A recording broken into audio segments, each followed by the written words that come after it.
Hello and welcome to Space Exploration and Krastorio 2. This duo of probably two of the most popular overhaul mods Factorio has ever seen is an infamously long, grueling and often rewarding experience which over the next 2 to 3 videos you'll see me suffer and then conquer.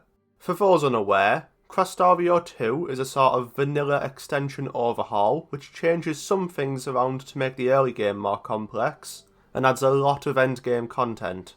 And Space Exploration is much the same, except I'd call the vanilla game an extension of it. I'll talk more about them as we get into it. You might notice in the background that for maybe the first time ever, I've found the first seed the game gave me to be acceptable, so let's begin. As always, we start from a crashed spaceship, but it's not very often we're given a reason for the crash. The sun's angry gaze has landed on this planet, as you can see from the pillars of fire in the distance. They soon dissipate whilst I'm mining some rocks, but something tells me that won't be the last I see of them. My immediate first step is to start mining iron. This is a long mod, so I'm not going to be dawdling. The first effect we see of Krastorio 2, which I'll call K2 from now on, is that we have to set the recipe on furnaces. The wizened Factorio player will realise that this is because... who am I kidding? You've all seen the Dosh video. Quite annoyingly though, each smelting operation takes in 20 ore to spit out 15 plates, so I'll be waiting at least a minute to get any plates at all. Another change, which I believe is Space Exploration, or from here out SE's fault, is that a lot of buildings suddenly require stone bricks to craft. It makes sense, to be fair. In SE, you can't eat fish anymore. You have to turn them into these medpack things, which, as it turns out, aren't as useful for tanking biters as fish were. When I install milestones later on and get the first death milestone, you can know that this was, in fact, my first. Here we can see the wild engineer, dumping its pocket furnaces when threatened, in an attempt to scare off its prey. Pretty soon it's time to start researching. Despite K2 and SE increasing the complexity of the early game, sometimes they play off each other and decrease their individual challenges. For instance, at this point in just K2, I'd usually be forced to use a shitty existing lab and reactor at the crash site to do my first research. But SE adds burner labs, which means I can place as many as I like from the offset and not limited by power. K2 adds a tier of science before red science, called basic tech cards, which just take wood and copper cable. One of the items we can research with these is the burner assembler from SE. This exists because the mod author slightly pushes back the advent of electricity, but isn't evil enough to make me handcraft until then. You'll see I forgot to set the recipe in those copper furnaces. It's so unnatural that I will do it a lot going forward. Having spawned in the desert, it won't be long until the biters smell what I'm cooking over here and come for a piece, so I set up some gun turrets. K2 buffs gun turrets an unreasonable amount, so even just a few should be more than enough. I set up a few more burner assemblers to craft the multitude of intermediates I need to build just about anything. An important one of which being the automation core, which is made by combining copper plate, iron sticks and gears, and it is an ingredient in the red tech card. That's right, tech card, because we're living in the future. I've automated it here, and the other ingredient is blank tech cards, which are just made from copper cable and iron. Each automation core makes us 5 science, which is a common theme throughout the K2 sciences.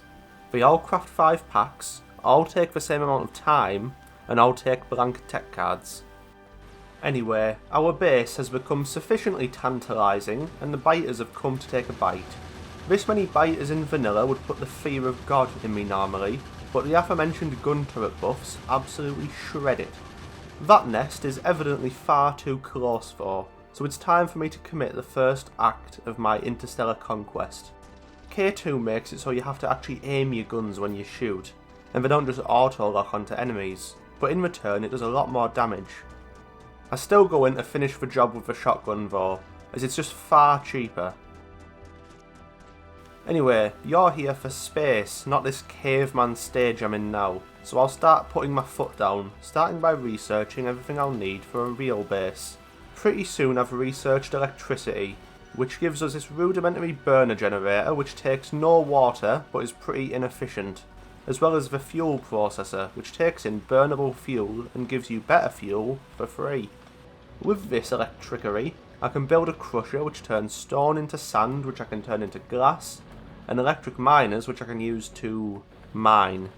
After setting up an iron and copper smelting stack, I can start automating some basic intermediates like these small electric engines, which, considering how they are in practically every electric building, are damn expensive this early on. I crack on automating a few items which would only end up clogging my crafting queue, and then automated basic tech cards again. I'm still using burner labs for research, but that won't be the case for long, so I don't bother adding a way to automatically fuel them. Something you might notice is that my power poles look a bit grey. That's because they're made using iron sticks rather than wood. Even this mod can't resist the old Factorio conductor on conductor electrical action. Next up is the red tech card again, starting with automating blank tech cards and then automation cores. The next science pack needs circuits, which means I need to automate stone bricks. You heard me correctly. That's right, despite the power poles defying logic, SE does absolve vanilla of the interesting choice to make circuits be a conductor printed onto another conductor, by instead printing the circuit onto an ancient Mesopotamian cuneiform tablet, 4 of which we can make from 1 stone brick.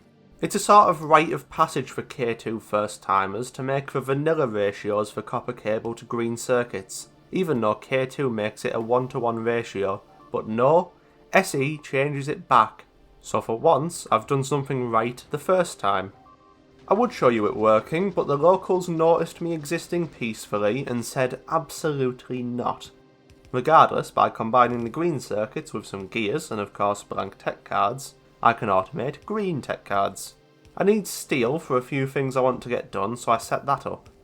Instead of double tapping the iron ore like the US Navy, we instead combine iron plate with coke, which is instead made up from smelting coal and wood.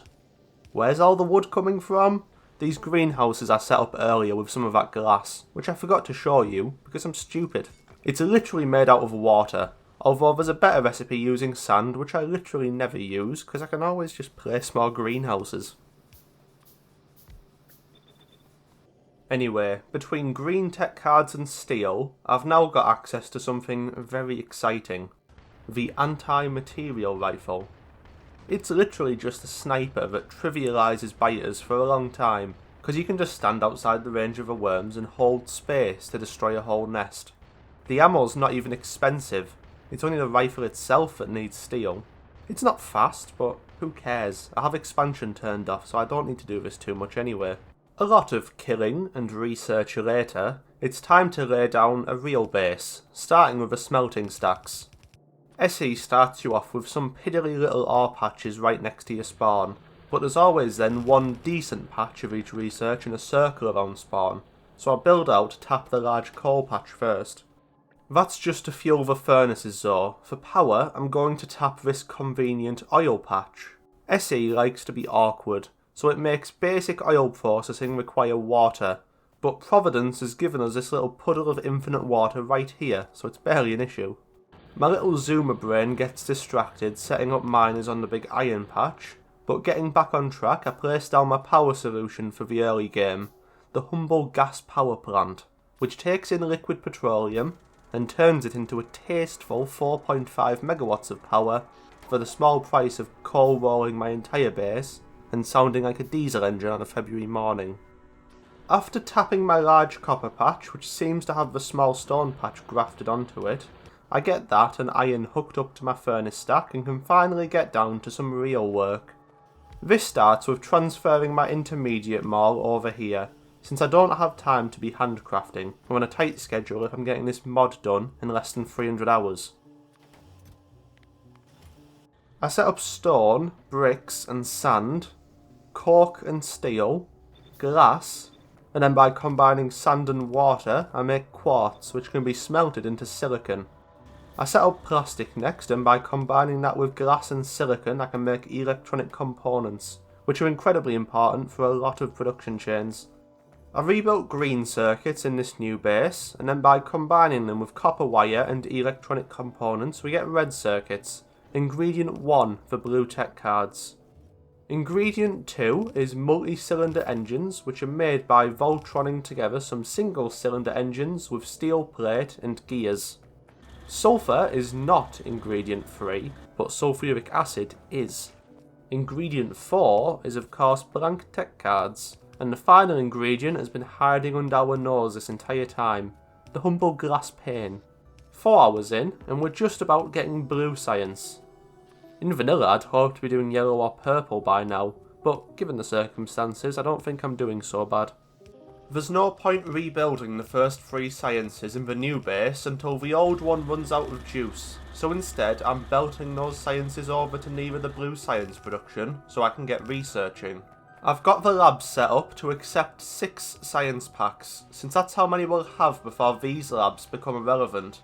Whilst some research cracks away, I set up concrete production, and it's not because I've come over to the light side of concrete and lamps. Whatever it is I'm making, it also needs steel. Blue science gives us access to radar, which K2 buffs massively, so I can get to revealing some of this alien planet I've found myself shipwrecked on. Anyway, the research comes through for my mysterious project, and it's revealed I'm crafting warehouses? They're just very expensive 6x6 chests. What do I want those for? You won't quite find out yet, because we still have a few more important things to get to first, such as watching the radars play some sort of Wish.com cellular automata on the map. Anyway, I've done some rough battery automation next to the sulfuric acid build, so I can set up personal equipment, including this jetpack which burns an atrocious amount of processed fuel, but is incredibly convenient for getting around. I've also unlocked advanced oil processing, which comes in 2 flavours now, one that gives you more light oil, and one that gives you more heavy oil. The heavy oil one has some niche uses later on, but most of the time you just want to use the light oil one. Anyway, I've just done advanced oil processing, so you know exactly where I'm going next. By combining small electric engines with lubricant, steel, and green circuits, we get big electric engines. And if we combine those with batteries, steel, and electronic components, that's flying robot frames. Now we just combine those with green circuits to get construction robots, and with this personal robo part I made earlier, I now have a robot army to do my bidding. Robo parts are next so that I can have a base robot network, as well as logistics bots to deliver buildings to me from my mall. And you cry, but you don't have a mall, Ryan. Well, that's where those warehouses come into play. The general idea of a warehouse mall is simple. You set a baseline level for how many items should be in a warehouse, and then subtract from that how many of each item are actually in the warehouse. If the number for a given item is still positive, there isn't enough of it in the warehouse, so you use these signals to set filters in the inserters aiming into the warehouse. The filter is only set if the number is positive, so the warehouse will fill up to the required level, and then the filter will clear. If you put a load of these in a row, you can make a very shitty but ultimately functional and extremely simple mall. My little spin on this design is this carry forward combinator, where instead of setting all the levels for each warehouse each time, the filters from the previous warehouses carry forward, and you just need to add on the new stuff in the constant combinators. This is where the mall bit comes in, as we can add assemblers on the top and bottom to craft the items. You'll notice I've wired up their inserters too. This is because we can set their products in the constant combinators, so they also get carried up the chain, which is useful for things like gears which get used a lot.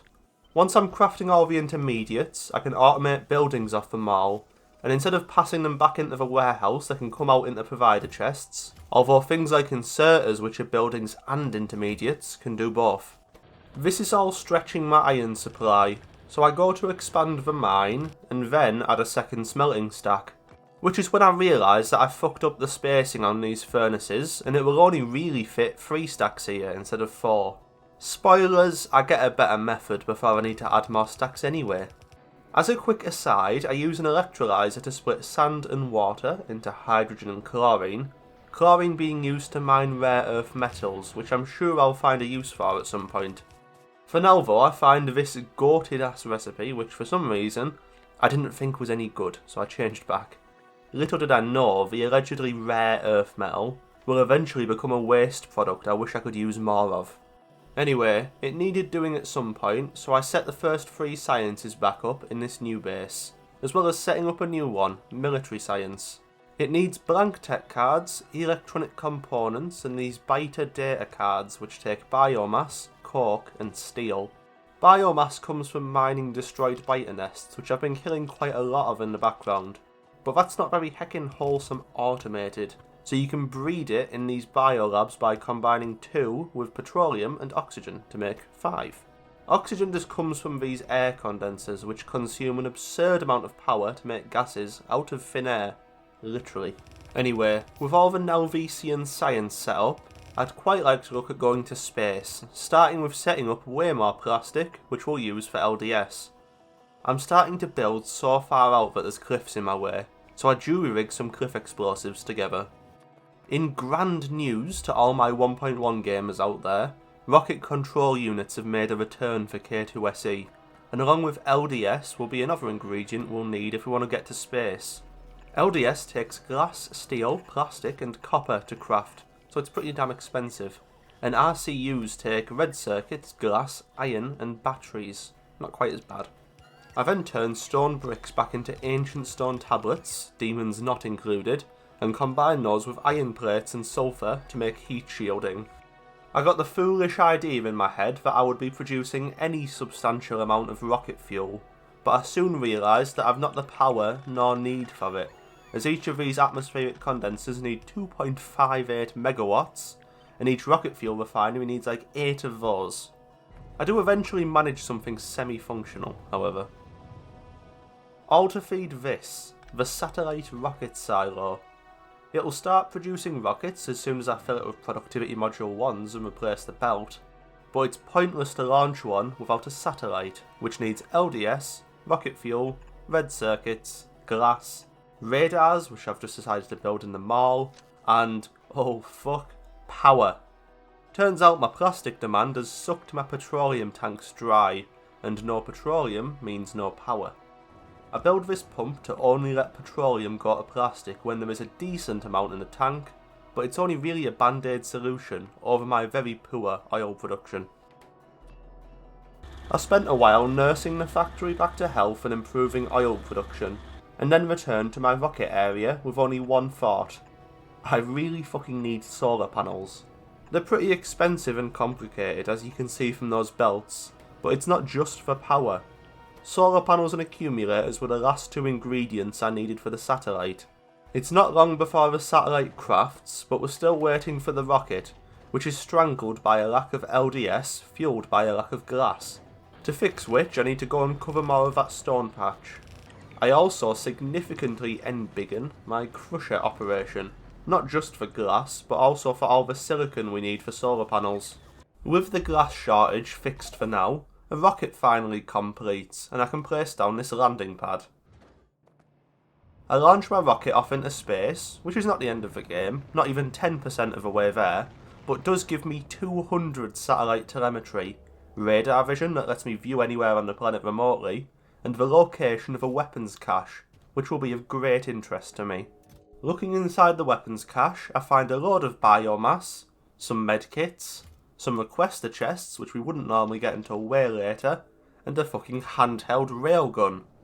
I start an ill-planned air filtration plant in my factory, but I did a pretty shitty job here, so I'll save explaining it for later when I do it properly. My next act is the setting up of speed modules by combining solid fuel, green circuits and electronic components. And whilst it is because I gotta go fast, it's also because I need it for rocket science. I also need electric furnaces, but I automated those in the mall because it uses the stupid telescopic recipes that SE mod author loves, where we need to use stone furnaces to make steel furnaces to make electric furnaces. It also needs blank tech cards, and of course, satellite telemetry, one of which takes 8 cards, so each rocket launch gets us 1600 science. Once I've very poorly managed to route the science into my labs, I get to work on a solar array in hopes I'll eventually be able to stop relying on crude oil for power. Soon enough it's time for another rocket launch, and this time it discovers Nalvis orbit. Makes you wonder where the first one went. In orbit I see this weird wreck of an asteroid space station thing, which I'm going to get very well acquainted with later. Before I think about that, I decide to experiment with core mining. By placing this core miner on a core seam, I can mine a load of core fragments, which are an infinite resource we can split into a multitude of resources in these pulverizer buildings. This is the list of resources we get, and it's my job to sort that out and route it appropriately. So, obviously, I decide I can't be arsed and I'll come back to it later.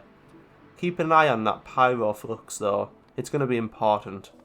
Right now, I get 3 iron plates for every 4 ore that I smelt, but using this ore enrichment recipe from K2, I can change that into 1:1. I combine raw ore with sulfuric acid and water to make enriched ore and dirty water, the latter of which we can clean to get sand as well as some ore back.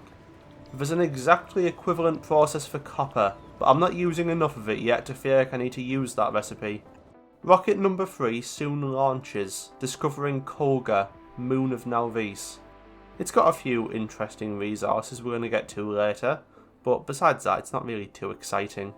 Despite my enrichment process, the iron patch is still drying out, so I run a belt out into the boonies to start mining this humongous 6 million ore patch to the west. I'm doing a decent job of clearing biters, and expansion is turned off, but I still place down turrets just in case my pollution creeps out whilst I'm not paying attention. With the ore supply secured, I can now turn 2 red belts of iron ore into 2 red belts of enriched iron, which itself can be smelted losslessly into 2 red belts of iron plate. Here's me trying that railgun out on some unsuspecting natives.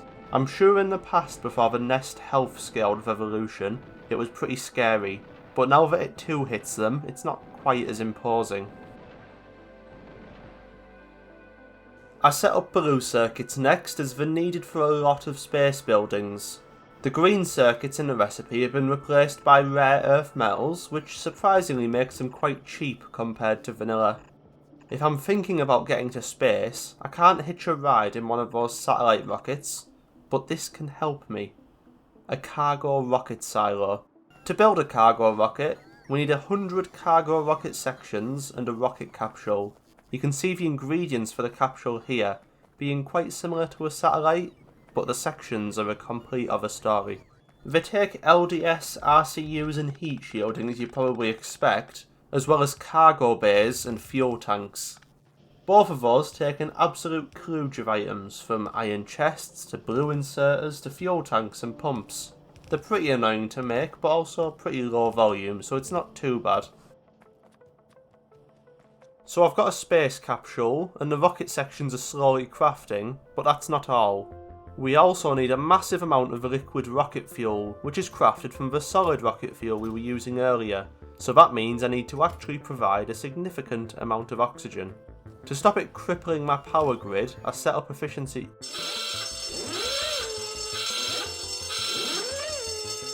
Oh no, I'm afraid efficiency modules can't be used in atmospheric condensers, because fuck you, that's why.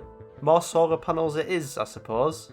It's going to take a lot more power before I can even get this single rocket fuel plant running at any significant pace. In the meantime, enough rocket sections have crafted for a cargo rocket to craft, and oh boy, it's big. These behemoths have 500 cargo slots, with 0 weight limits, which almost makes up for how damn expensive they are. Before I launch off into space, however, I need to do some prep, starting off with barreling lubricant and water. Since the cargo rockets accept solid cargo only, this is the only way to get fluids into space for now. I could throw everything into the rocket myself, but then it'll be hard to keep track of everything.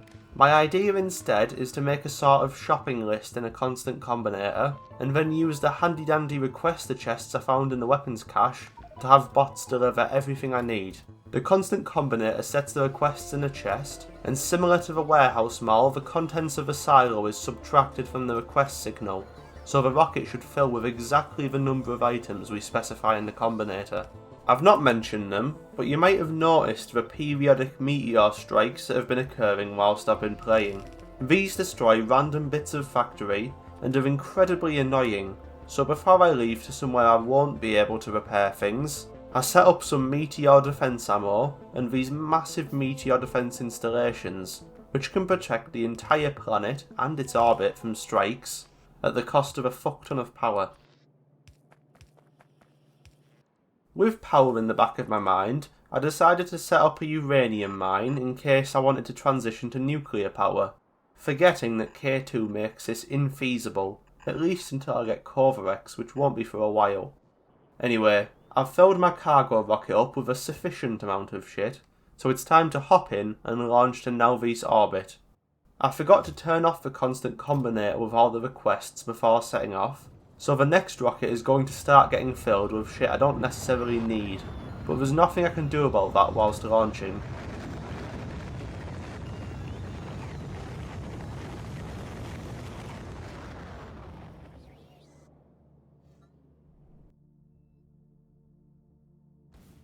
More pressingly, it turns out there's no air to breathe in space, so as fast as I got up here, I'll have to go back down.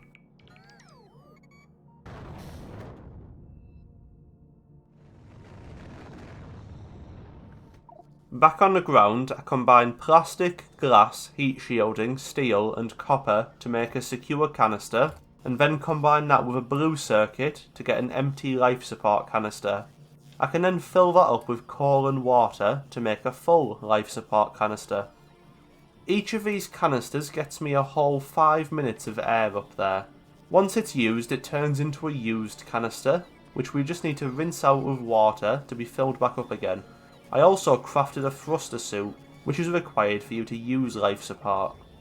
Before I leave, I craft a few life support equipments which go into the equipment grid and each add 5 minutes onto how long life support canisters last. And then it's time to go. Actually prepared this time. Unfortunately, in my panic, I didn't place down my landing pad when I first came here, meaning the rocket landed randomly, like a mile off to the east. Anyway, this place is an absolute tip, so I get to work cleaning it up. Before I set up cosmic water, the first thing we'll need for space science. It's pretty simple, being made in this decontamination facility with just lubricant and water.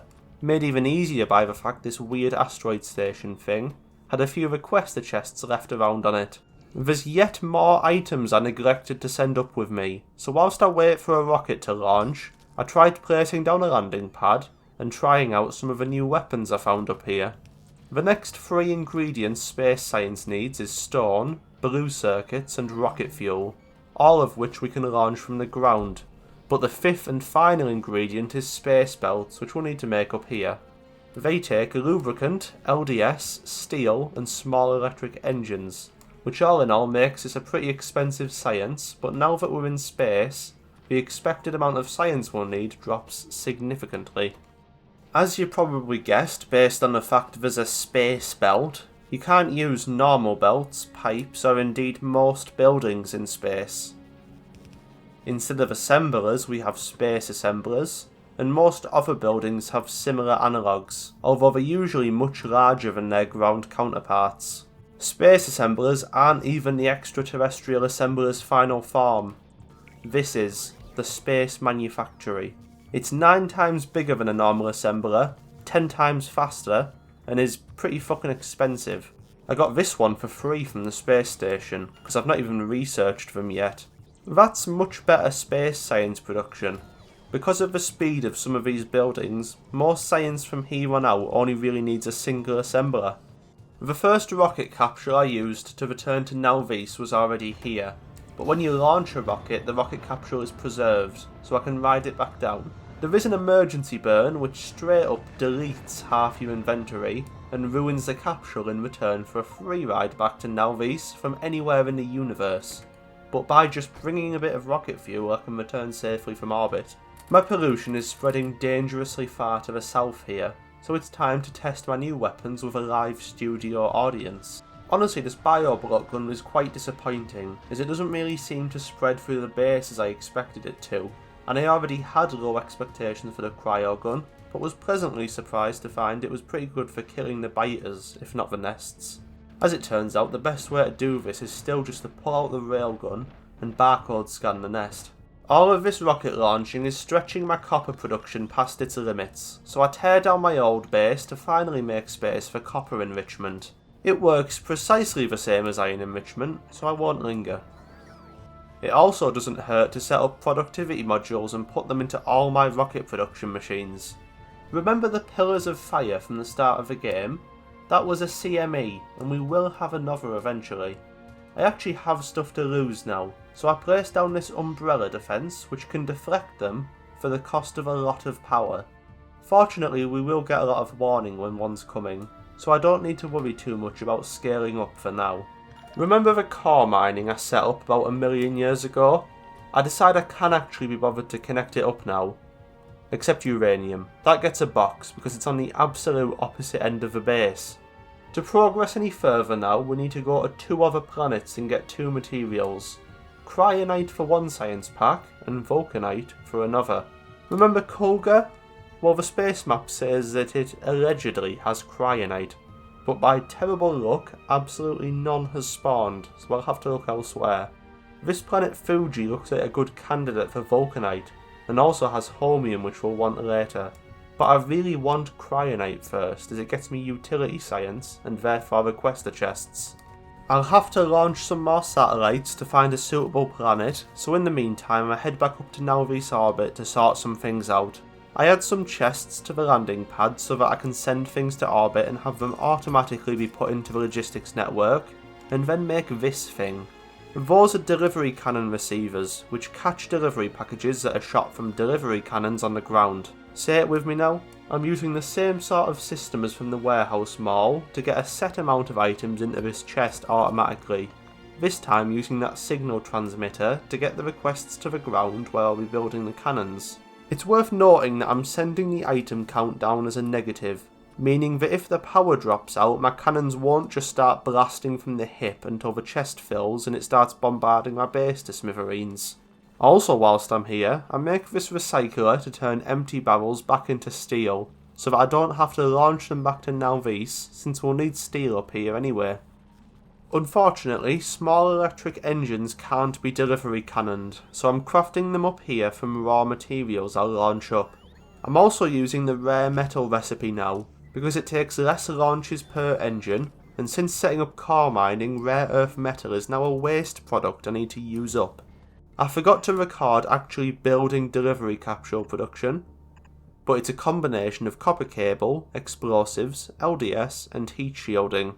It takes one of those and a load of power to launch usually 50 or 100 of a launchable resource. The amount of power depending on how far away the destination is and the size of the planet that you're on. Here's my first cannon for rocket fuel. That big signal receiver gets the requests from space, and if the rocket fuel signal is negative, it inserts it into the cannon whose destination is set for one of the catches in orbit. All I need to do is turn it on and it starts blasting. Now I know it works, I can add cannons for copper, iron, rare earth metal, steel and a lubricant. Somehow neglecting stone, but I get around to it a bit later once the deluge of stone I already launched dries up. Although I can't launch the capsules themselves with cannons, I can launch the ingredients, so when I colonise my Cryonite planet I'll be able to use cannons to send back the resources. You'll notice that I'm not launching any water to orbit, and that's because I'm melting water ice I'm mining from the little asteroid instead, as you can see next to the cosmic water decontamination facility. I've been preparing a rocket in the background, and now it's time for us to go out in search of Cryonite. Welcome to Windlace. I immediately set up a landing pad and chest so that next time I send a rocket here, it doesn't turn into a debris field, as well as placing down the start of a solar array to get things powered. Being an icy world, far from the sun, the solar power isn't amazing, but I can suffer it.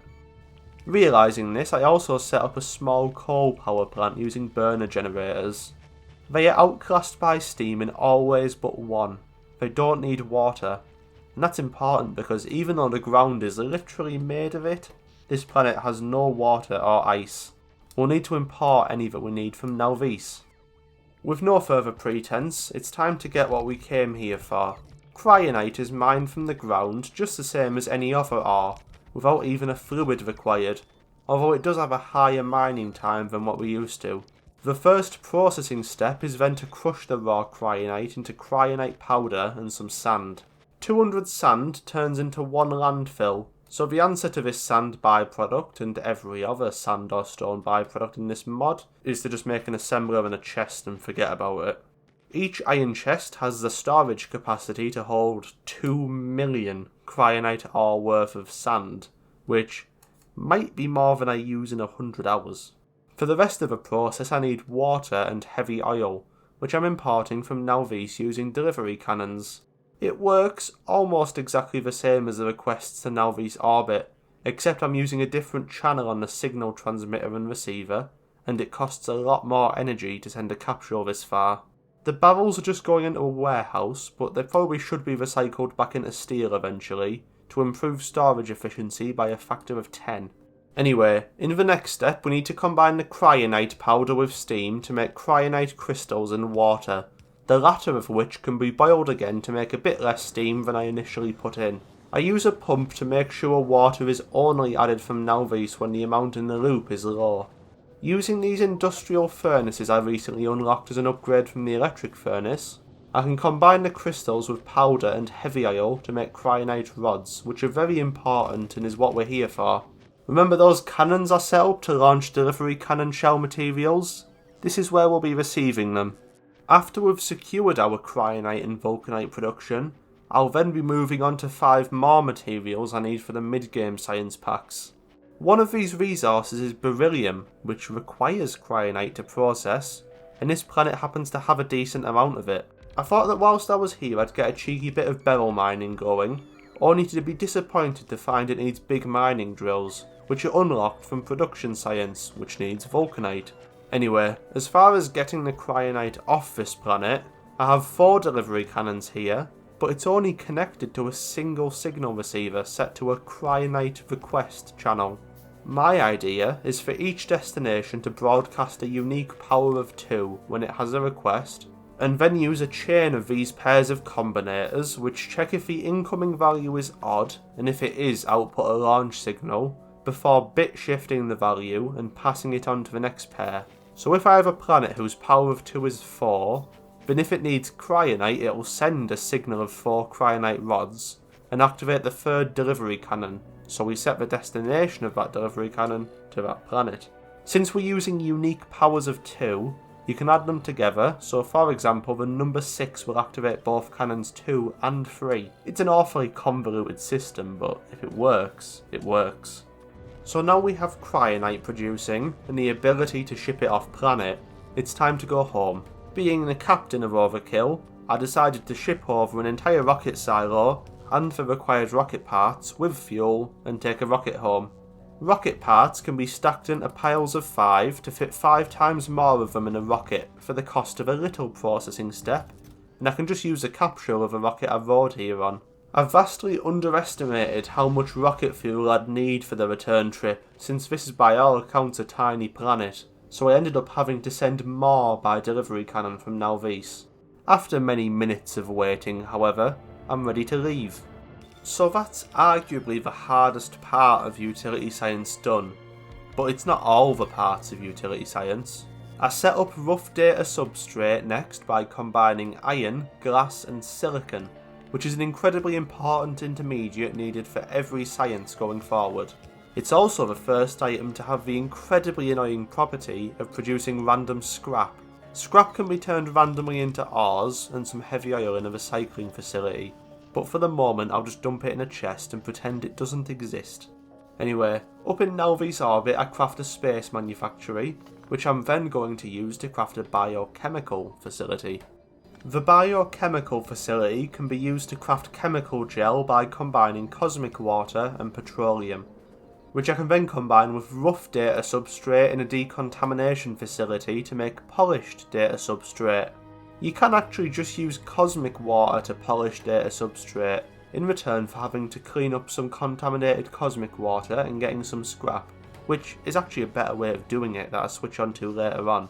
Anyway, I can combine the polished substrate with copper and red circuits to get blank data cards, which are the basis of absolutely every space science going forward. Yes, a lot of this is hand-fed right now, but as soon as I've got utility science I can get requester chests and automate the delivery of all of these ingredients. For utility science, I specifically need to turn these blank data cards into machine learning data in a supercomputer, which itself needs cooling, so it's time to look at thermofluid. Thermofluid is made of sulfur, iron, copper, heavy oil and chemical gel, and although it seems quite expensive, it is for the most part only heated and cooled, not consumed. The only reason we need to even produce any once the loops are full is because 2% of it is lost every time it's cooled. The cooling is done in these radiators, which cools it from 25 degrees to -10. To import the Cryonite rods, I've set up this delivery cannon receiver and a signal transmitter, and I'm broadcasting a signal of one Cryonite rod, meaning this will be the destination of the first cannon. So we've got machine learning data, Cryonite rods and thermofluid. Now all that's left for utility science is efficiency modules, space belts and blue circuits, which I'm already importing from Nalvis. I'm still yet to implement an automated way to launch items from Nalvis up here. I'm setting the requests for and launching the rockets manually, but I will eventually, I promise. Creating utility science outputs some junk data cards, which I can reformat in a supercomputer for a 70% chance to get a blank data card back, otherwise just a destroyed card that can only be turned into scrap. Now that the utility science is connected up to the science sushi belt, I can begin very slowly researching requester chests. I was told by my Discord members I progressed through this mod decently fast, and it's because I'm not scared of making horrific messes like this and fixing them, or not fixing them, later. I mean, look at it. Chemical gel isn't even connected up right now, so I'm just relying on the same leftover thermofluid getting passed around in a circle. It's not long before my life support canisters run out, but the utility science is still relying on me acting as a sentient logistics bot, so I have to rush around feeding everything. It helps that the engineer can apparently hold his breath for a very long time, but I can also take refuge in a capsule as I have built-in life support. As soon as I touch the ground, before I've even started producing requester chests, I start getting the next rocket ready to go plunder Fuji for Vulcanite. I then thought, fuck it, this'll only take a few hours, I'll just go do Vulcanite now.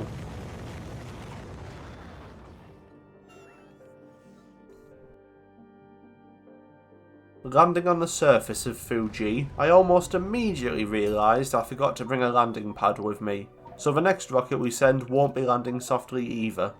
Solar power is quite powerful on this planet with it being so close to this system's star, Calidus. You might have spied the pyramid to the southeast, which I'm going to remain entirely incurious about for the moment. Just like Cryonite, Vulcanite processing begins with mining the stuff out of the ground, before crushing it in a pulverizer into crushed Vulcanite, and this time stone rather than sand. Similar to uranium, this also gives us trace amounts of enriched Vulcanite. Although processed Vulcanite does need both crushed and enriched, we need a lot more enriched than just crushing gives us. Fortunately, I can turn crushed into enriched in a centrifuge using sulfur and some enriched as a catalyst. This process, would you guess it, kicks out sand, so I need to add some assemblers at the end here to make landfill. Game design is my passion. Pretty soon the loop's filled out, so I can look at producing Vulcanite blocks which require water and petroleum and spit out steam.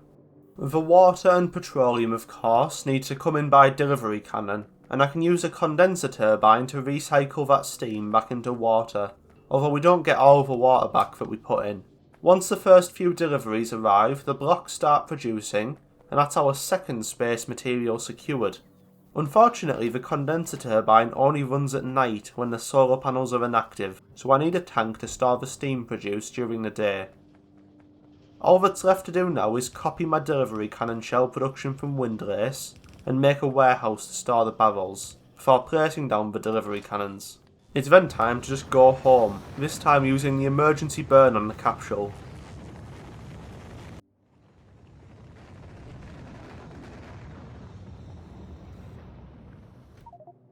Once there, I built some uranium-238 from my uranium processing into a delivery cannon, as it's going to be needed for production science.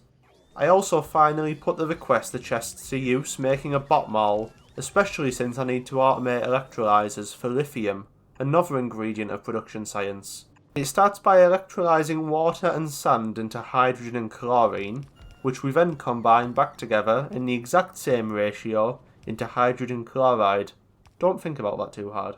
Combining that with mineral water we pump out of deposits just like oil, I can get lithium chloride that I then want to electrolyse with water to just get lithium. To get it into space, I'm delivering it to a cannon by robot, reusing a cannon which had been intended to be used for blue circuits, before I realised they of course can't be launched into space by cannon, only by rocket. It's getting annoying constantly going out to kill biters with the railgun, so I automated artillery shells for nefarious use at some point. After my blue circuit revelation, I built this rocket silo which will eventually be used for automatic requesting for Nalvis orbit, of all those items which can't be cannoned. Anyway, space time. I'm quickly running out of room on this little asteroid for my base, so I automate space scaffolding. Every individual tile of this stuff costs 1 LDS, 1 heat shielding, and a steel plate. Insane. I also automated space pipes, since I've run out of the ones I was given to begin with, and they're a proper pain in the neck to handcraft, taking like 10 seconds each. Almost as premium as room up here is power, as even though solar power is powerful and effectively free, the platform it exists on is not. It's a good use case for nuclear, especially since we have water ice up here, but K2 makes nuclear infeasible until Covarex, which comes after production science, and will eventually get more powerful solar panels that tilt the cost back in our favour anyway. Anyway, I was going to set up production science, but I needed to send up some more equipment by rocket anyway, and my pollution on Nalvis was getting scarily close to some nests, so I quickly hopped back down to deal with that using the artillery I just set up. I, of course, have no defences, but if you put artillery somewhere the biters can't path to, they just accept the defeat and rot in place once the nests have been destroyed. Cheaty, but you aren't here to see me kill biters. There was also one more ingredient of production science I forgot to automate. By combining enriched iron with that pyroflux I was getting from core mining, I can get molten iron, which I can then cast into iron ingots in a casting machine, the ingredient in question. Pyroflux supply from core mining is poor in the long term, so it can actually be crafted by combining Vulcanite and sand, which I'll be using once I start doing this at scale. Naturally, I forgot to record actually setting up production science, but basically all you do is combine chemical gel with lithium in a plasma generator to make a plasma stream, and then combine that with machine learning data, Vulcanite blocks, uranium-238, iron ingots, and productivity modules. With production science, I now have access to beacons, so I'm using that to redesign an improved core mining setup. Beacons work a bit differently in SE compared to vanilla, as each building breaks if it's covered by more than one beacon, but in return they are far more powerful, fitting 8 modules and transmitting 50% of the effects. This design is what I end up with, which gives me the ability to process 4 red belts of core fragments, if I can get that many in the first place. To separate out all the resources we get from core mining, I make these big splitter messes at the end of each stack and feed the belts of sorted ore into the warehouses to the right here. I then realised production science had stopped already, because I was using Vulcanite blocks I'd brought over by hand, so I connected up the delivery cannons to get it sent over automatically. Back at core mining, I make some recyclers to turn any excess iron, copper or rare earth ore into landfill to stop the setup from backing up. These loaders turn on if the warehouse is too full and send the overflow to those recyclers. Stone can obviously also be turned into landfill if we have too much, but coal and uranium aren't going to be as easy to deal with. I also managed to make a hash of the belt routing here with the rare earths and uranium, which is extra annoying to fix considering just holding uranium damages us now. The process pretty quickly backs up on its liquid component, so I make some tanks for those too. I'm getting really bored of talking about Nalvis stuff again, so a quick whistle stop tour. Here's my new oil processing area, complete with coal liquefaction for destroying excess coal from core mining. Here's my new iron and copper processing, still doing ore enrichment but then melting it down into molten iron and copper. I'm not bothering with advanced rare earth metal because, as mentioned, it's effectively a byproduct. I make so much of it and use so little of it. You can see I'm turning the molten iron into ingots, which can then be crafted into plates, netting us 33% more plates than we put in ore. I can then do the same with copper here. OBS was paused when I built it, but you can kind of see the steel production, which just requires me to put coke in the casting machine with a molten iron. I then went to set up a rail network to bring in more resources, but soon realised that the core mining was more than enough for the moment, and my destiny was in the stars. So I find myself back on Windlace, with big mining drills in my pocket and one mission: bring home the beryllium. I set up one mine, and then another because this shit takes a long time to mine. I then moved straight on to the first processing step, which requires us to combine the raw beryl with sulfuric acid, giving us beryllium sulfate, sand, and water. I obviously begrudge the sand byproduct, but the water's nice because it offsets how much we need to import onto this waterless planet. The planet has some crude oil and trace amounts of iron ore, so rather than import the sulfuric acid, I can just make it on site, letting us reuse some of that water. The true convenience of this planet shows itself in the next step, as we now need to turn the beryllium sulfate into beryllium hydroxide by combining it with water and cryonite rods. And look what we have right here. It does need quite a lot of water, but we're going to get some of that back in a later step. The next step, in fact, as we turn the beryllium hydroxide into beryllium powder and half the water that we put into the last step. The next step is to combine the powder with pyroflux to make molten beryllium, but there's one incy-wincy problem with that. We aren't core mining here, so how are we going to get pyroflux? Well, I'm certainly not barreling it over here, so I instead opt to shoot over Vulcanite blocks from Fuji, this time using a 2 signal to the quest, as Nelvis orbit has the 1 signal, and combine them with sand to make pyroflux on site. I doubt the sand byproduct from the previous production steps is enough to feed the flux, so I make this little sand crusher to top it up. Doubly so, as beryllium ingot casting requires sand too. All that's left to do then is build some delivery cannons and connect them up to a signal receiver.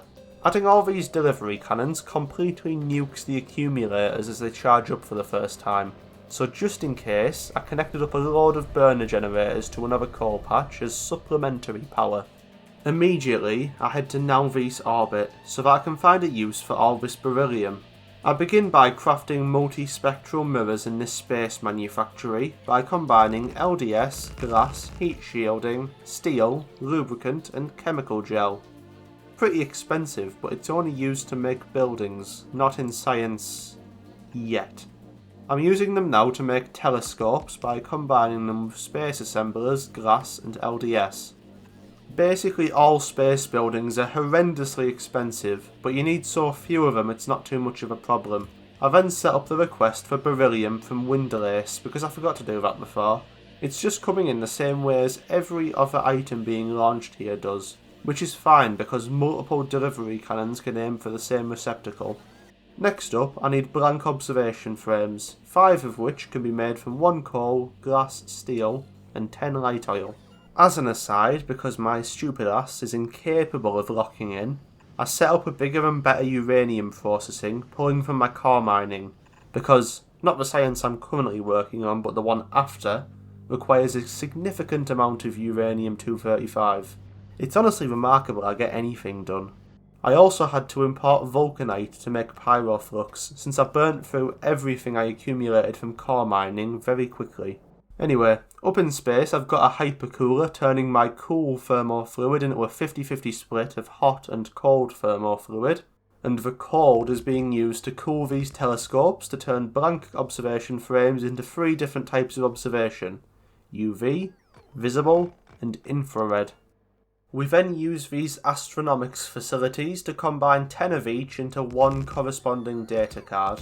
For instance, 10 infrared frames and a blank data card make an infrared observation card, 85% of the time, and a junk card otherwise. We then can combine 1 of each of these cards into 3 astrometric data, which is one of the very interesting recipes in this mod, which starts off very expensive, but slowly as you progress through the tech tree, you get better recipes for it. The next step is to combine all 4 cards, astrometric and the 3 wavelength cards that comprise it, in this research server to make an astronomic catalogue. Assume most recipes in space going forward use thermofluid at this point, as I'm only going to point it out if it does something interesting from now on. We're getting there, I promise. The next step is to turn the catalogue into astronomic insight in a supercomputer, which kindly gives us some of the blank data cards back. This insight can be turned into significant data in another supercomputer, and we now finally have all the ingredients of astronomic science.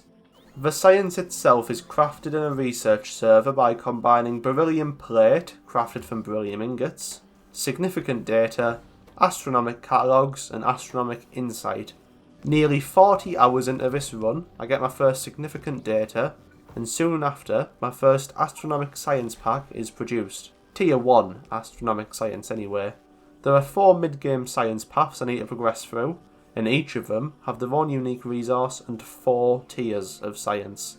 So I'll be revisiting astronomic science many more times. There's not really much of interest I actually wanted from this science. It was just the easiest one to do, and is needed for some other actually important techs using other sciences, so I'll just move on to the next one. Before we can get the next science, we'll of course need to get its unique resource, and before we can get that, I need to set up some intermediates over here on Nalvis. First are cation-ion exchange beads, created by combining Vulcanite blocks, plastic, sulfuric acid and steam. And you might have guessed that there is a Cryonite analogue to this, but it's a bit more involved to create. This is entirely due to the fact that rather than sulfuric acid, it wants nitric acid. That starts by getting hydrogen from water electrolysis and nitrogen from the air, and combining them together to make ammonia. I then combine that with mineral water and rare metal to get the acid I want, which along with steam, plastic and cryonite, gets us anion-ion exchange beads. During this time I also realised that I don't need a different receiver and transmitter channel for every type of resource request, as since I'm using the actual item itself as a signal request, it's naturally separated. So instead of having Vulcanite request and Cryonite request and anion-ion exchange bead request and all that, I can just have a single channel, resource request. Right, so now that's sorted, it's time to go in search of holmium, the unique resource of energy science. You'll probably remember that I had some on Fuji, so that's where I'm going next. Something about opening remote view whilst I was still in the rocket has got me stuck in remote view, unable to exit into my actual body even after saving and reloading. Literally nothing works, and I'm not loading an autosave from 15 minutes ago, so in the end I go into the editor mode and kill my body by spawning fire under it so I can respawn. The milestone mod thinks this is my first death, but you know the truth. You might remember there being a small holmium patch right next to my Vulcanite one, but that's too insignificant, so I fly off in search of a larger one, eventually finding and tapping it way out to the northwest. Step 1 is crushing it down into crushed holminite and stone, and step 2 is a massive doozy, where I combine anion-ion exchange beads, crushed holminite, and hydrogen chloride into a 25% chance of holmium chloride, a 50% chance to get the inputs back sans hydrogen chloride, and some dirty holmium water. Turns out we actually need a pretty significant amount of hydrogen chloride, so I make a decent electrolysis and recombining setup. Thankfully, we can get a decent amount of the water back from dirty holmium water, which also lets us reclaim some crushed holminite for the cost of using up an anion-ion exchange bead 30% of the time. For some godforsaken reason I decided to use a circular belt to handle my exchange beads for this build, but rest assured this will be fixed eventually. Regardless, the next step is to combine the holmium chloride with copper cable in a centrifuge to get holmium powder, which can then be combined with pyroflux in an industrial furnace to get molten holmium, for us to cast into holmium ingots. Once the delivery cannons are sorted, that's a decent enough holmium supply for us to do energy science. Don't worry, these won't be my final builds, they're mostly just for me to get all the cool items these sciences unlock to make things easier later on. Before I get too far ahead of myself, I finally made a rocket on Nalvis that automatically takes requests from orbit and fulfills them. Right now it's set to launch when it's full, but I'll mostly be launching it manually before it reaches that point, as I add requests and want them fulfilled immediately. I also go back to fix my abomination circular belt, instead having the exchange beads that get spit out fed back up the middle and pushed into the production line with a priority splitter. Whilst I was here on Fuji, I also quickly set up this delivery cannon for enriched Vulcanite, as it's required for Iridium, which will be our next planetary resource I'll be going after. Remember the uranium processing I set up instead of doing astroscience? Well, I never actually finished it, because we need to set up the Corvarex enrichment process to get uranium-235 for one of the energy data cards. Even once it's set up, it's going to be a decent amount of time before the loop's filled and it starts to actually produce excess. Speaking of energy science though, the first data card is conductivity data, which takes green circuits, copper plates, holmium, and a blank data card, and is crafted in one of these electromagnetics facilities. It also spits out contaminated scrap, which first needs to be decontaminated before it can be recycled. Quite annoying. Uncontaminated scrap, on the other hand, is less annoying than I thought, as it's practically free resources up here, given that it can be crushed into iron, copper, stone, rare earth ore, and heavy oil. I decide I like it so much I'll start polishing my data substrate with cosmic water rather than chemical gel, so that I get those free resources. Doing this also gives me contaminated biosludge, which whilst yes, being a byproduct, is also a precious material for a later science. Card number 2 is electromagnetic field data, made by combining rare earth metals, blank data cards and ion stream, the latter of which is made from plasma stream in this particle accelerator, which requires a whopping 100 megawatts of power. Thankfully, unlike air condensers, it can be efficiency moduled. Polarization data is made in a laser facility, and takes multispectral mirrors, but gives us 9 data cards instead of the usual 1, which moderately offsets the cost. You'll have to forgive me, as I spent most of my time building the space base in a fugue state, and didn't always wait around to see the finished product. I set up nuclear fuel on Nalvis, as it's needed for the space version of a centrifuge, the radiation facility. The radiation data card requires me to pass in a uranium-235 with some blank data cards, and it gives back the uranium half the time. I think by now you can kind of figure out how this works. I combine those 4 cards into an energy catalogue in a research server, turn some of those into energy insight in a supercomputer, and then since we're already producing significant data, all that's left to do is make the science pack by combining the catalogue, insight, data, and some holmium plates. I've got a bit of a resource shortage right now, so it'll be a while before I can build those buildings to actually make the science, and in the meantime I've burned through all my uranium from core mining, so it's time to actually build out that rail network I started earlier. Sorry to say, but as it turns out I'm actually a fake gamer, as over a year since their initial release, this is my first time ever using elevated rails in a junction. I'm doing something vaguely tangential to finishing the railroad when the first energy science produces. Because we have so many sciences now, I set up a new lab area using these new labs which are really fast and have loads of module slots. Anyway, I get that uranium mine set up, which is surprisingly hard when you can't go anywhere near the patch without melting. I wasn't even going to mention this because when it actually happened I was AFK with OBS paused, but there is another CME coming just like the one from when we first started the game. Even if it hit in ideal conditions, in the middle of the day, with my accumulators fully charged, I still wouldn't have enough power to defend against it, so I start building a nuclear reactor. Nuclear is buffed in K2, meaning that this 4 reactor setup, which would, in vanilla, be 480 megawatts, is actually more like 1.5 gigawatts. Anyway, energy science is done, so it's time to move on to the next science, material science. That begins with heading over to the planet of...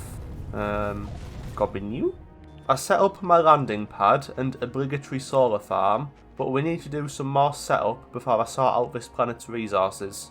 This is the first new planet I've been to that actually has water, which means along with the meagre amount of iron and crude oil present, I can automate sulfuric acid on site. which is just as well because it's required to mine iridite, the whole reason we're here. There's a small iridite patch right next to where I landed, but before I can expand to any surrounding larger ones I have some cleaning to do, because this is also the first new planet that I've been to with a beta presence. It's a very small presence, and since they don't expand it's not really a worry, but it's a presence nonetheless. Now that pollution's no longer a concern, I tap this absolute chonkler of a patch, and belt it over here to start processing. The first step takes in iridite and produces crushed iridite, as well as sometimes returning sand or raw iridite. The sand is going to the great big landfill machine / electrolyzer in the sky, and the raw iridite obviously just goes back into the start of the process. The second step requires us to combine the crushed iridite with cation-ion exchange beads, hydrogen chloride and nitric acid, for a 50-50 split of crushed iridite and iridium powder, along with some dirty iridium water and a 66% chance to get the exchange bead back. The end result looks pretty yummy, but I've come to terms with the fact I don't have enough power to provide all the hydrogen chloride and nitric acid this'll want, so I import a nuclear reactor. To make the fuel cells for the reactor, I'll just launch all the ingredients from Nalvis and then build them on site. The dirty iridium water is cleaned basically the same way as holmium water was on Fuji, but before I can finish off the production chain, I'll have to sort out that hydrogen chloride and nitric acid production. The former's pretty easy, but the latter is quite annoying and requires me to shoot in rare metals from Nalvis. Once they're both done though and we're producing iridium powder, I can combine it with that enriched vulcanite I was talking about needing earlier to make iridium blast cake. I then combine that with pyroflux in an industrial furnace to make iridium ingots, as there is no molten iridium, and boom, bang it in a delivery cannon and Bob's your uncle. So we'll be leaving, right? Not quite yet. There's another material I need for a science pack which I probably should have done earlier before Astro. If you've played K2 before, you'll know it and you'll love it. It's a mersite and it's mined out of the ground using these massive drills. It's used in the Optimization Science Pack, which is a single tier K2 science pack, giving us mostly just small buff researches, but it's essential to finish the mod all the same. Unlike every other resource, I'm going to delivery cannon it home mostly unprocessed. I'm only doing this first crushing step here, because I need the sand for hydrogen chloride anyway, and it means I need to use less delivery cannon shells. Back on Nalvis, I get it imported and immediately move on to the next step, where we combine the crushed immersite with sulfuric acid to make immersium sulfide. I can then combine the immersium sulfide with nitric acid to make fine immersium powder and nitrogen, and from there we have two branching paths. I can combine it with rare earth metal to get immersium plate and some sulfur back, or I can combine it with silicon and immersium sulfide to make immersium crystal, and again get some sulfur back. You can see on the left there I've already set up the delivery cannons to send both of these products to Nalvis orbit. Up there I'm combining them with the usual sort of shit these space sciences take to make space research data, and then because this is a K2 science I combine that with blank tech cards to get the actual science packs. So that's optimization science out of the way, now let's move on to material science. It starts with material testing packs, which are made by combining plastic, iron plate, copper plate, rare earth metal and lithium chloride, and are used in basically every data card for this science. First off is cold and hot thermodynamics data cards, the former taking testing packs in cold thermofluid, and the latter taking testing packs in plasma stream. Before I do the other two, I researched an interesting new technology which allows me to make more significant data per insight by combining insight from two different science paths. Whilst before we were getting one significant data for every 9 insight, by splitting the insight 50-50 energy and astro, we can get one for every 6, and we'll get an even better recipe when we put material in the mix. It did require us to cool the thermofluid again into supercooled thermofluid, however. The next two data cards for material science are tensile and compressive strength data, taking steel and concrete respectively, as well as testing packs, iridium plate, data cards and lubricant.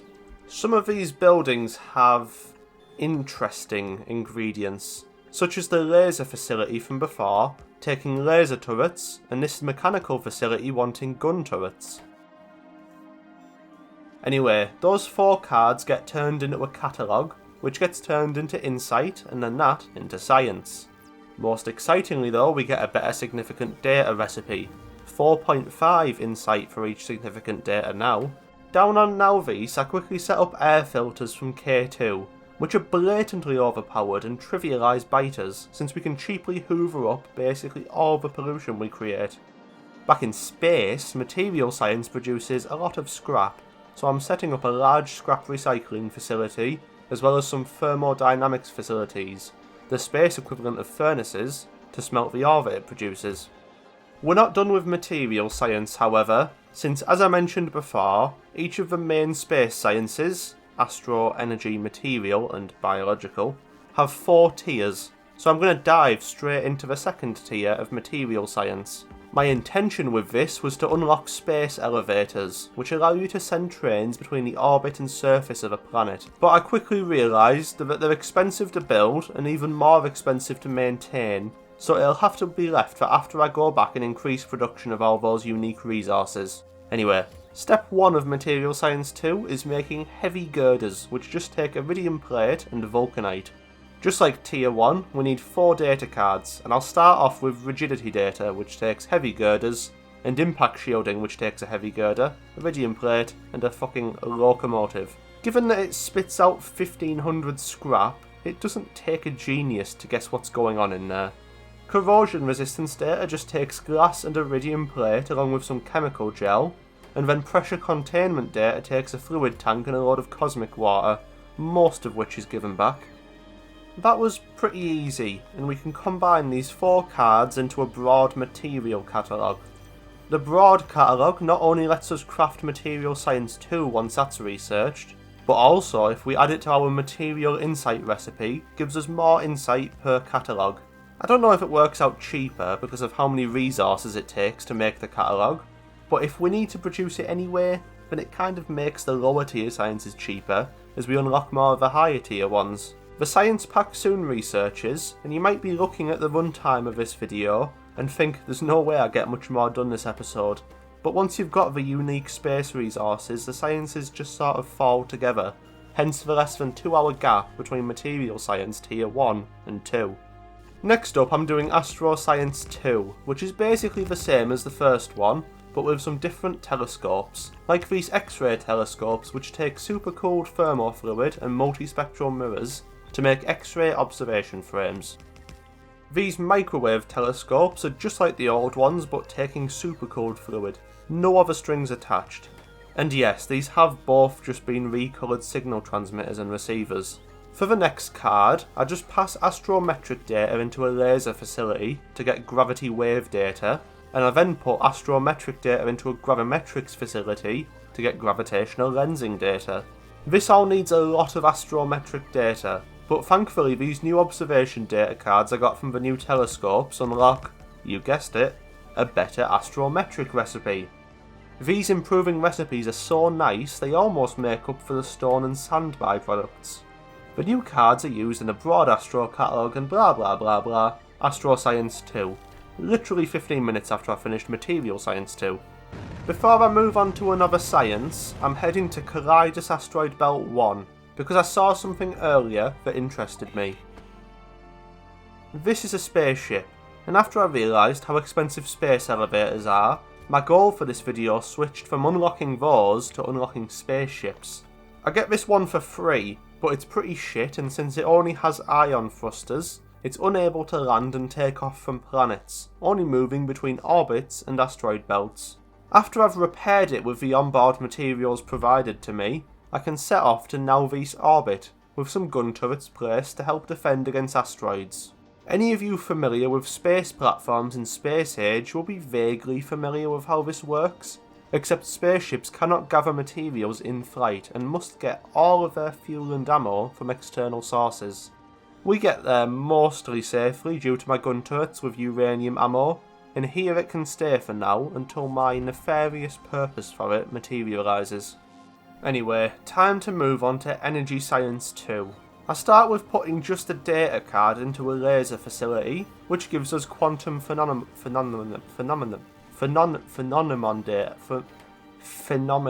data. Atomic data is next, being made in a particle collider by a combination of material testing packs and ion stream. Subatomic data is the same but using proton stream instead, which we make by combining plasma stream and lithium. For the final card, we combine holmium cable, made from holmium plate and plastic, with electromagnetic field data and polarization data from Energy 1 to get force field data. This is quite annoying and expensive as it turns out, so it's my major bottleneck in energy science for at least the rest of this video. Broad catalogue, better insight, energy science 2. Got it? I then set up aeroframe scaffolds and iridium bearings for Astro and Material Science Tier 3s respectively. The first two cards of Astro Science 3 are of course more observations, starting with gamma ray and then radio. These telescopes all take a fuck ton of aeroframe scaffold, and I'm also in the middle of a space scaffold shortage since all my LDS has been going into space buildings, so I'll do the rest while I wait for them to build. Combining gravitational lensing data with negative pressure data gets us dark matter data, and negative pressure data comes from combining aeroframe scaffold with astrometric data, the latter of which of course has a better recipe again thanks to those new observation frames we have. None of that's going to get built until my crippling space scaffold shortage has been solved, so in the meantime I make these upgraded solar panels to try and milk as much power as I can out of the existing space. Unfortunately, they're almost twice as big as the basic ones and only provide 2.5 times more power, so it doesn't really make the stark difference I was hoping for. After an hour of me flying around adding productivity modules and tier 3 assemblers and such on Nalvese to fix my scaffold production, my first Astro Science 3 produces. The ability to actually craft new components for spaceships is unlocked by the science pack, so I start adjusting the one we stole to fit a purpose which will continue to remain mysterious. I also move it over to near my ion stream production, so I can refill the tanks to fuel the ion engines. Part of the preparation is also adding this rocket booster tanks. Fuel tanks on spaceships act as vertically facing rocket engines, so if all you want rocket engines for is takeoff and landing, and have the ion engines handle the rest, then all you really need is a fuel tank. Astro Science isn't producing very fast at all, since I've stretched my beryllium production far beyond its limits, so in the meantime I get to work on Energy Science 3. Starting with this particle stream, which is made by combining material testing pack with plasma stream and sand. I then make superconductivity data by combining holmium cable with cryonite rods. Then quark, entanglement and lepton data take proton, ion and particle stream respectively in particle colliders. I just wiped out my entire scaffold stockpile again by expanding my solar farm, so forgive me that most of this is just ghosts for now. That was exceedingly easy, so I can place down the research servers for the comprehensive energy catalogue and tier 3 energy science, this time taking holmium solenoids. Thankfully I don't have to wait an hour for that one to produce, but it came through right as I was fixing a deadlock on my iridium build, which has happily run for more than 10 hours by the way, caused by my poor byproduct handling. Tier 3 materials cards are pretty boring, mostly just wanting iridium bearings besides this one which takes fucking bullets. You know how these work now. I've been waiting that long to finish researching aeroframe bulkheads, which is the technology we need before we can research the actual spaceship technology, but I decided to just say fuck it, we ball, and go after the elephant in the room. I've mentioned it many times but done nothing about it. It's time to go sort out biological science.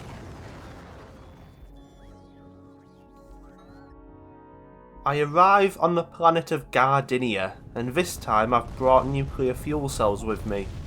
This poses a bigger issue than I expected because of a damage me to carry, but I'm nowhere near where I want to build my factory, and you can't fly if you're being damaged, and I have no medkits.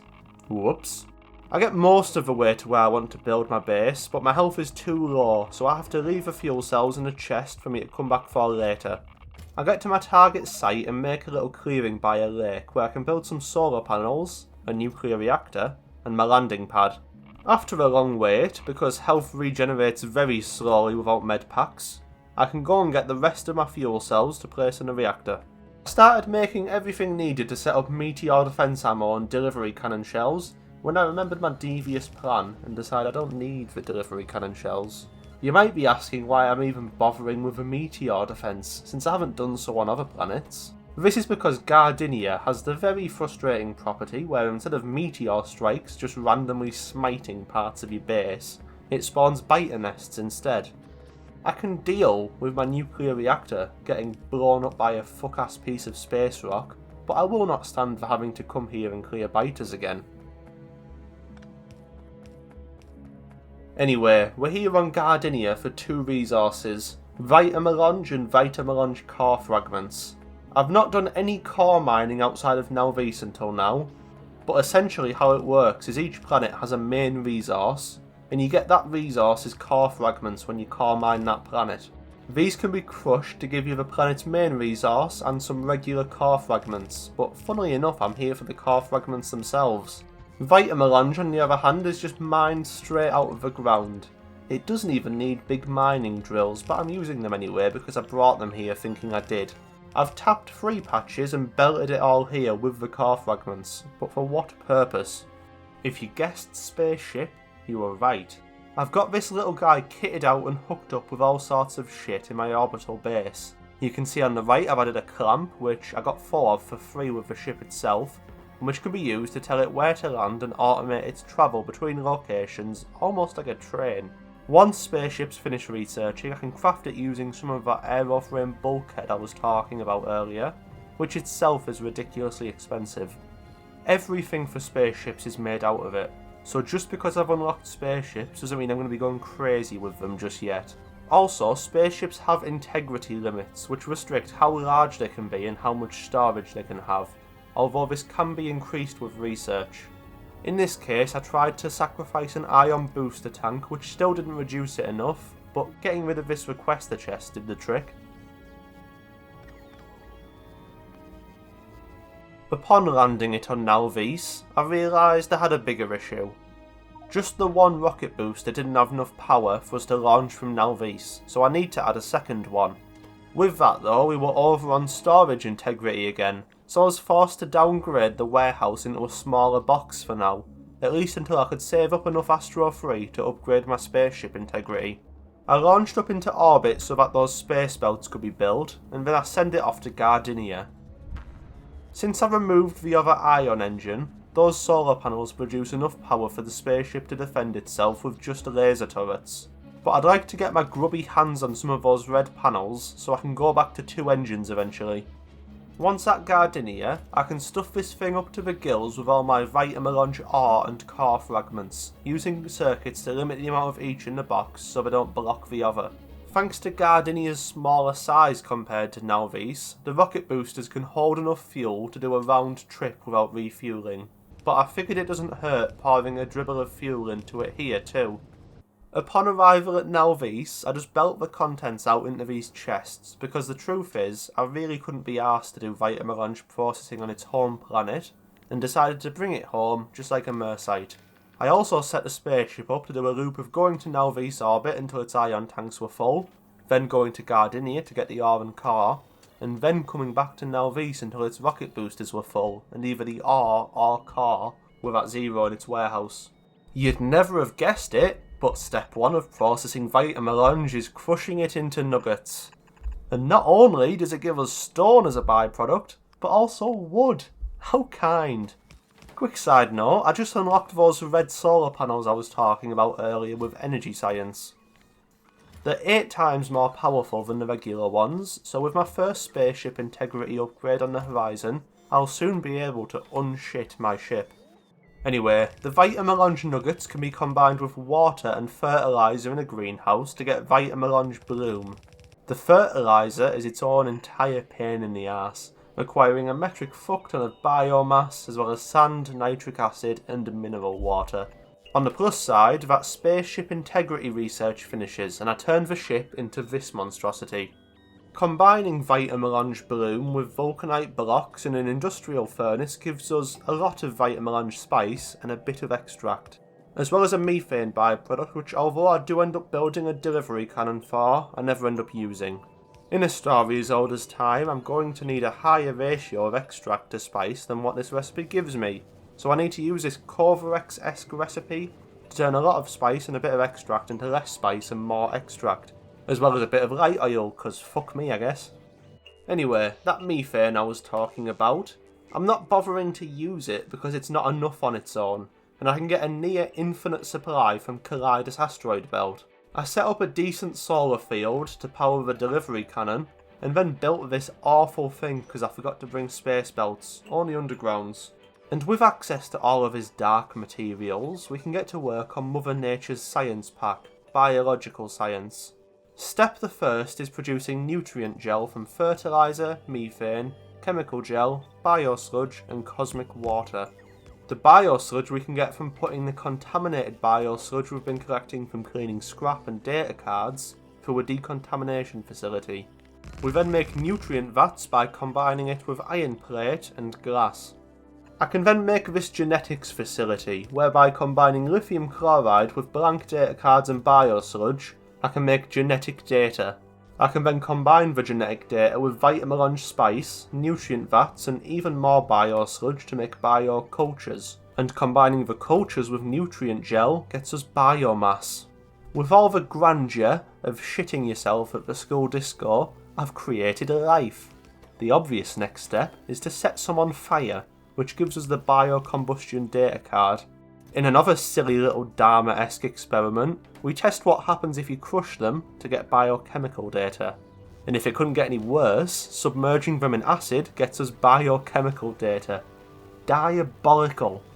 Along with the genetics data from before, that's our 4 data cards we need for Biology 1. I expect that you expect me to tell you we now get an even more efficient recipe for significant data, but whilst it exists it needs a new tier of supercomputer first, and I really just can't be asked to do that right now.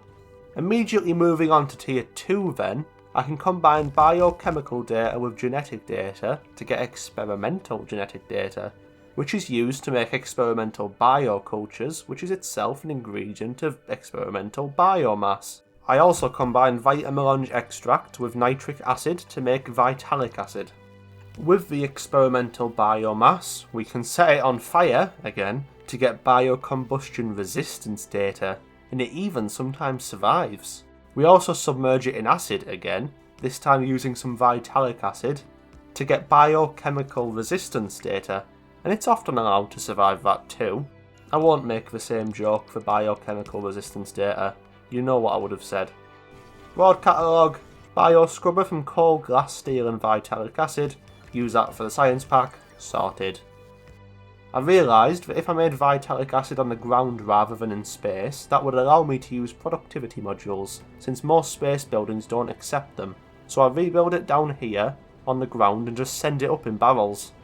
By now, I was starting to run out of biosludge, but thankfully I realised that you could turn biomass into more biosludge than you put in. Unfortunately, I'm stupid and decided to crush experimental biomass rather than the normal stuff, not only cutting into my sludge profits, but also meaning I had to deal with the crude oil it produces. My biological science is bottlenecked by, funnily enough, rocket fuel, since my spaceship takes an absolutely ridiculous amount of time to take off from Nalvis. So I put together a new and massively expanded rocket fuel setup using these big fuel refineries I unlocked like 50 hours ago, but never used.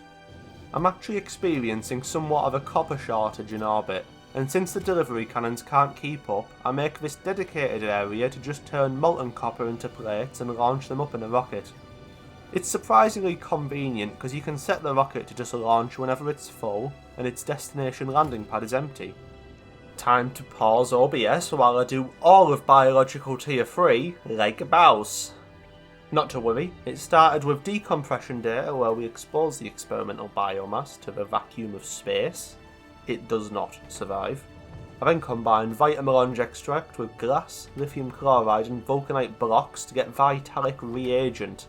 And then mixed a biomass, it's probably worth mentioning this is a different biomass to what we have on the ground, with nutrient gel to get neural gel, and combining these with experimental biomass gets us a significant biomass. I then expose regular biomass to massive amounts of radiation for radiation exposure data.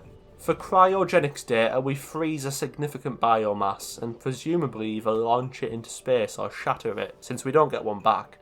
And as one final fuck you to the little guys, we blast one with ion stream in an electromagnetics facility to get bioelectric data. Completing Biological 3 will be my end point for this episode specifically, so whilst I wait for one of those to produce, I'll give you a quick overview of the base and say some of my thoughts about the mods so far. We'll start with a positive, because for the most part there's more of that. I really appreciate actually complex multi-step processing for resources. In vanilla, basically everything's just smelting, with the hardest raw resource to process probably being oil. But these mods add 8 new resources, one of which we haven't even encountered yet, all of which feel like actual puzzles to process effectively. Also, the way the space sciences work, although quite repetitive and not especially difficult thanks to low volume and bots, is a very interesting approach, and I've already said that I'm a sucker for recipes that we can improve over time. By far my favourite system I've interacted with so far though is the spaceships.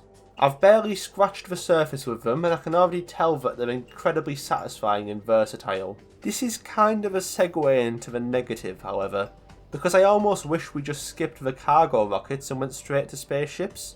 Cargo rockets are really annoying to make, and having to deal with the leftover capsules and rocket segments on every planet is more tedious than anything. As well as the fact they can just randomly crash because they feel like it. It's given me the same sort of vibes as freight forwarding, which I stopped playing mid-series because it made logistics so pointlessly frustrating. If anything, I think the mod would be far improved if you got spaceships from nearly the get-go. Maybe after space science, but they're very limited and expensive until you get into the astro science tree, where they come more into form with the current implementation. As far as other negatives, do I even need to mention the stone and sand byproducts? If you're going to make byproducts that you dispose of by just turning into landfill, just don't make byproducts at all. Anyway, enough bitching, that's Biological Science 3 done, which means my time for this episode is coming to an end. Next episode I'll probably be expanding all my planetary resources and then... I have no idea. I certainly didn't expect to get this far in the first video, and I have no idea if this momentum will carry forward. So you and me both will have to wait and see if this ends up being a 2 or 3 episode series. Thank you for watching, and a special thanks to my Ko-Fi supporters. Their names are on screen now. See you next time.